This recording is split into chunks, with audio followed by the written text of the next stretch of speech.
दोस्तों, आज की इस वीडियो में हम स्वामी विवेकानंद जी की वो बेस्ट मोटिवेशनल कोट्स जिसके बगैर हमारी जिंदगी अधूरी है, वो आज मैं पढ़ने वाला हूँ और साथ में कुछ एक्सप्लेन भी करूंगा जो शायद आपको समझ आए। एक बार किसी शख्स ने उनसे पूछा था कि स्वामी जी, सब कुछ खोने से ज्यादा बुरा क्या हो सकता है? तो उन्होंने कहा कि उस उम्मीद को खो देना जिसके भरोसे हम सब कुछ दोबारा से पा सकते हैं। और ये रियलिटी है। अगर थॉमस एडिसन अगर अपनी उम्मीद खो देते तो वो 1000 बार प्रयास करते ही नहीं इलेक्ट्रिसिटी को इन्वेंट करने के लिए।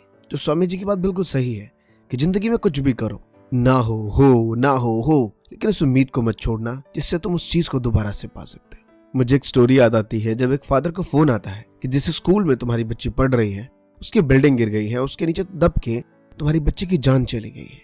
फादर सब कुछ छोड़ के भागते हुए स्कूल की तरफ जाते हैं। बाकी सभी लोग वहां पे रो रहे होते हैं, लेकिन वो रोने की वजह ईंट हटाने लगते हैं। सब उन्हें रोकते हैं कि कोई बात नहीं, जो हो गया सो रहने दीजिए, वापस आइए। लेकिन वो रोते नहीं और वो ईंट हटाते रहते हैं और बहुत देर बाद जाके पीछे से एक आवाज आती है कि पापा मैं यहाँ हूँ। तो जिंदगी में सब कुछ खो भी जाए लेकिन उम्मीद मत खोइए। और अगला जो उन्होंने कहा वो बहुत ही फेमस है, आई एम श्योर कि हम सब ने सुना है कि उठो जागो और तब तक मत रुको जब तक लक्ष्य की प्राप्ति ना हो जाए। किसी चीज को अगर आप दिल से चाहते हैं तो पूरी कायनात उसे उससे मिलाने में लग जाती है। ये शाहरुख खान की फिल्म से बहुत पहले डायलॉग द फाउंडर मैकडोनल्ड्स की वो लाइन है जो रे रॉक ने कही थी कि अगर आप किसी चीज के बारे में सोचते हैं तो आपके आसपास जितनी भी चीजें हैं वो उस चीज को बनाने में लग जाती हैं। तो उस चीज को करिए, करते रहिए जब तक वो मिल ना जाए। और यहाँ पे रे रॉक की मैं कुछ और बातें आपको बतला दूं कि उसने एक बात कही थी कि इस दुनिया में पढ़े लिखे लोग बहुत घूमते हैं, बस 2 चीजों का होना बहुत जरूरी है, एक जिद और दूसरा मजबूत इरादे।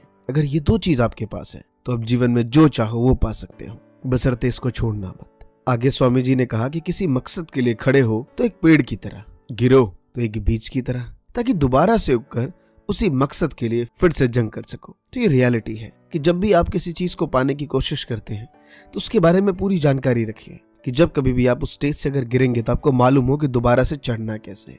और मैं अपनी भाषा में बात करूं तो जब कभी भी ऊपर चढ़ रहे हो तो सीढ़ियां गिन लो, क्योंकि गिरने के बाद ये याद तो रहे कि कितने कदम में अपना लक्ष्य भाई। स्वामी जी ने कहा कि केवल एक विचार को अपना लक्ष्य बनाओ और सभी कुविचार को छोड़कर सिर्फ और सिर्फ उसी के बारे में सोचो। सफलता तुम्हारे कदम जरूर चूमेगी। ये रियलिटी है। जब कभी भी आप कोई भी स्टार्टअप करते हैं, जीवन में कुछ करना चाहते हैं, कुछ टाइम तक तो आपको उस चीज पर फोकस करना ही पड़ेगा। नॉट इवन 2 साल 3 साल, लेकिन एक स्टेज के बाद आप कुछ अलग सोच सकते हैं, लेकिन शुरुआती दौर पे सिर्फ और सिर्फ उसके बारे में सोचिए, उसमें लीन रहिए, उससे रिलेटेड ही एक्टिविटीज करिए। और आई एम श्योर कि जब भी आप रास्ते में भी जा रहे होंगे तो कहीं ना कहीं आपको बैनर्स और ये सारी चीजें आपको उसी से रिलेटेड चीजें दिखेंगी। जैसा मैं कभी चल रहा होता हूँ तो मुझे ज्यादातर ट्यूशंस के बैनर्स ही दिखते हैं, क्योंकि मैं दिन भर इसी के बारे में सोचता रहता हूँ। और आगे उन्होंने कहा कि कभी भी किसी से अपने आप को कम मत समझो, क्योंकि बहुत से दुनिया में ऐसे लोग हैं जो तुम्हारी तरह बनना चाहते हैं। ये रियलिटी है। हम किसी भी स्टेज पे हो, चाहे मैं अभी स्टेज पे हूँ या मैं आगे कुछ भी नहीं था, या आप हूँ या आप कुछ बन जाएं, हमेशा आप अपने आगे वाले से देखते हैं कि यार काश मुझे ऐसा बनना है। लेकिन ये रियलिटी है कि बहुत से लोग आपकी तरह बनना चाहते हैं। और आगे उन्होंने कहा कि संभव की सीमा जानने का केवल एक ही मार्ग है कि असंभव से भी आगे निकल जाना। मीन्स कि जब लगे कि यार मुझे कुछ नहीं होगा मिड से, पता नहीं कैसे कर पाऊंगा मैं सारी चीजें, तो उस चीज को करिए, करते रहिए। 100 नहीं, 80 होगा, 70 होगा। आपने वो लाइन जरूर सुनी होगी कि जब रेसलिंग में जब कोई रेसलर गिर जाता है और गिरने के तुरंत बाद वो उठता है तो तालियां उसके लिए नहीं बजती, बल्कि तालियां उसके लिए बजती हैं जो काउंटिंग के 8वें और 9वें नंबर पे उठता है।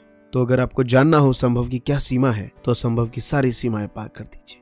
और आगे उन्होंने कहा, जो आई एम श्योर हम यंगस्टर और टीनेजर्स को तो नहीं, लेकिन जो लोग 35, 40, 45 के होंगे उन्हें ये बात अच्छे से समझ आएगी, जो उन्होंने कहा कि आप मृत्यु के उपरांत अपने साथ अपने अच्छे और बुरे कर्मों की पूंजी साथ ले जाएंगे। इसके अलावा आप कुछ भी नहीं ले जा सकते। याद रखें, कुछ भी नहीं। और ये रियलिटी है। वो किसी ने कहा कि अगर सक्सेस की डेफिनेशन जाननी हो तो इसका कोई पैरामीटर ही नहीं है। आप सक्सेस को डिफाइन ही नहीं कर सकते कि आप अपनी लाइफ में सक्सेस हैं या नहीं है। हाँ, आप किसी बिजनेस में सक्सेस हो सकते हैं, आप फैमिली में एक अच्छा इंसान बन के सक्सेस हो सकते हैं, लेकिन अगर एक वर्ड में पूछा जाए कि क्या आप सक्सेस हैं तो इसकी कोई डेफिनेशन ही नहीं है। और मैंने पहले किसी बहुत बड़े संत से सुना था कि जब मृत्यु के तुम अंतिम चरण पे हो और अपनी आंखें बंद करो और फ्लैशबैक में जाओ और तुमने सारी चीजें देख ली और तब तुम्हारी आंख खुले और तुम्हारे चेहरे पे सिर्फ 2 चीज नजर आएगी, एक मुस्कान और एक गम। अगर तुम मुस्कुरा रहे हो इसका मतलब तुम सक्सेस हो, अगर तुम मुस्कुरा नहीं पाए तो इसका मतलब तुम सक्सेस नहीं हो। आई एम श्योर ये बहुत भारी भरकम वर्ड है जो मुझे भी अपने टाइम पे समझ नहीं आया था। आई एम श्योर आपको समझ आया होगा।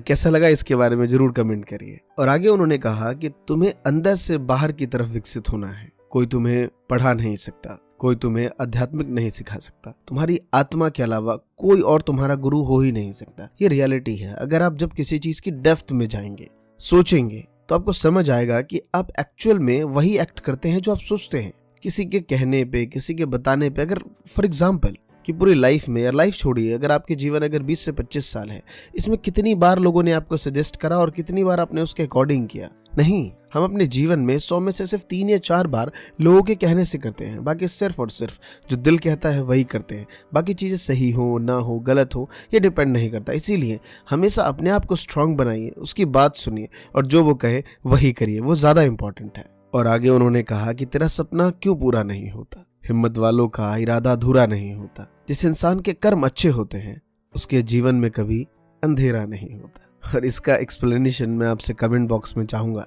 और दोस्तों, ऑनलाइन क्रिकेट और अदर न्यूज के लिए आप सब्सक्राइब कर सकते हैं राइव 24 न्यूज, जिसका लिंक डिस्क्रिप्शन में है। धन्यवाद दोस्तों। जय हिंद, जय भारत।